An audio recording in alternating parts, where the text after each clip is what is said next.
Stéphane, bonjour. Bonjour. Et un grand merci d'accepter de venir parler pour tous ceux qui nous suivent sur les réseaux sociaux. Parce que le sanctuaire de la Gué, vous le connaissez, vous l'avez fréquenté, vous allez nous raconter tout ça. Mais votre témoignage, il dit quelque chose d'important. Parce que nous avons l'habitude d'utiliser ce slogan, mais qui est plus qu'un slogan, ici à la Gué, depuis 1652, l'année des prodiges, Dieu continue de guérir, de libérer et de sauver. Et vous, vous avez été témoin que c'est vrai, à la prière de Notre-Dame de la Gué, Dieu peut accomplir des miracles. Tout à fait. Vous aviez l'habitude de venir au sanctuaire. C'est ça. Je venais assez régulièrement dans la semaine, des fois le samedi, des fois le dimanche, en fonction de mes humeurs et surtout quand j'en avais besoin. C'est surtout que le jour où j'ai connu le sanctuaire, j'ai ressenti quelque chose de fort, sans en avoir besoin particulièrement, hein. C'était parce que je suis chrétien et que j'ai fait toutes mes communions. Mais c'est vrai que le jour où j'ai connu la gué, j'ai senti quelque chose à chaque fois que je venais ici, c'était une façon de me ressourcer. Et je priais tout simplement à mon niveau. Et puis, il y a eu un événement dans votre vie Tout à fait. qui a fait que vous avez eu une raison encore plus importante de venir au sanctuaire. Ben, pour le coup, oui. Mon fils est en berger. Pour la petite histoire, il a traversé la France, il a fait le chemin de Compostelle, et entre-temps, il a pris ce métier de berger et il a traversé la France avec son cheval.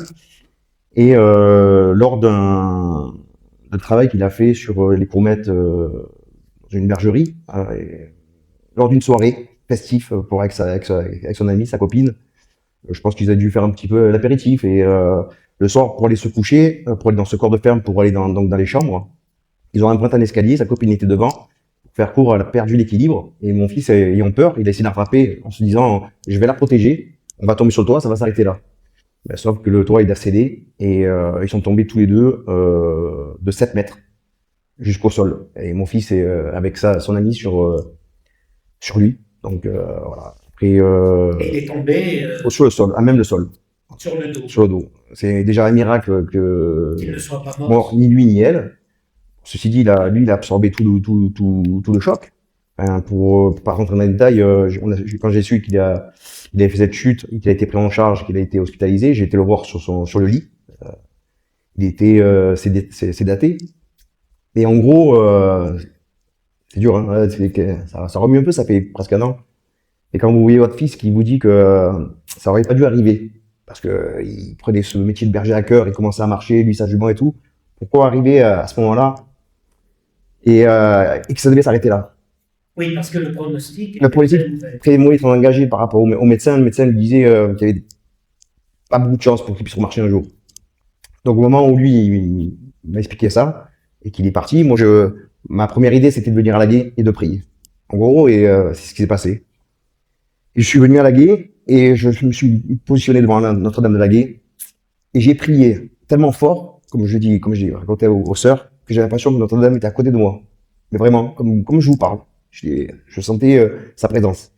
Et j'ai demandé par tous les moyens, je me dis, je viens, d'habitude je viens à la gué, pas pour attendre quelque chose de vous, c'est simplement pour mon bien-être. Et aujourd'hui j'ai besoin de vous. J'ai besoin que vous, déjà merci d'avoir épargné mon fils, mais là j'ai besoin qu'il Oui, parce qu'il aurait l'opération. pu être mort Bien directement. sûr, ben, 7 mètres, enfin, c'est assez impressionnant. Quand on dit 7 mètres, encore, on a sous-évalué la chute parce que c'était, voire plus, mais les médecins, enfin, les pompiers, les gendarmeries ont dit que c'était 7 mètres, bref. Toujours est-il qu'il aurait pu, bien sûr, y rester. Et Et, donc là, vous avez l'impression que et au moment où je prie, Notre-Dame je sens qu'elle est à côté de moi comme je vous parle. Voilà. Et j'ai eu vraiment cette sensation qui est vraiment très forte. Vraiment, je, je mesure les mots.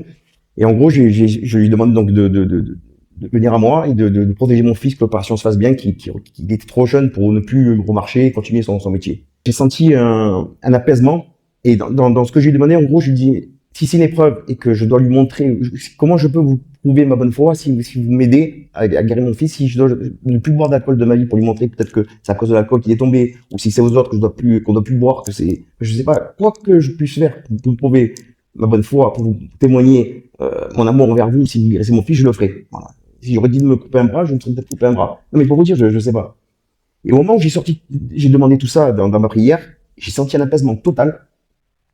Et je suis sorti de ma prière, je suis sorti de la gué, et j'ai appelé de suite ma fille, j'étais serein. en me disant, t'inquiète pas, ton frère, il va être guéri, c'est sûr. Comme je suis aussi sûr que je suis en train de vous parler en ce moment-là. C'est une sensation qu'on ne peut pas inventer. Voilà, j'ai l'impression de vous le dire, il faut le vivre pour le croire. Voilà. Donc, partant de là, d'autant plus je venais. Maintenant, avant c'était un besoin, et aujourd'hui c'est même pas un devoir, c'est un besoin de me rendre le dimanche et de rendre grâce à Notre-Dame et à Jésus, parce que quelque chose s'est passé, c'est obligé. Et alors, comment lui, votre fils, il a ressenti les choses? Il a Ah, été guéri? le lendemain, bien sûr, le lendemain même, il s'est levé. Bon, moi, les enfants savent très bien ma démarche envers Notre-Dame de Laguet, et ça l'a extrêmement touché, bien évidemment. Il m'a dit, tu remercieras Notre-Dame de Laguet. Je dis, ben, tu le feras toi. Et tu viendras avec moi à Notre-Dame de Laguet. D'ailleurs, on n'est toujours pas venu parce que ça a été compliqué par la suite. C'était quand même une grosse éducation. Et voilà. Et l'histoire, en gros, elle est là. Et depuis, ben, comme je dis, c'est un besoin de venir. Avant, je venais parce que j'avais un petit un besoin, plus ou moins, de venir. Je me rechargeais les batteries. Comme je dis à tout le monde, j'avais pas le profil, on va dire, pour être aussi assidu. Et aujourd'hui, j'en ai ce besoin. Et quand je suis ici, tout à l'heure, j'étais dans la chapelle, je priais et je me recharge et je lui remercie. Et donc, par rapport à l'alcool? À l'alcool, ben, je tiendrai ma promesse jusqu'à à mon dernier souffle.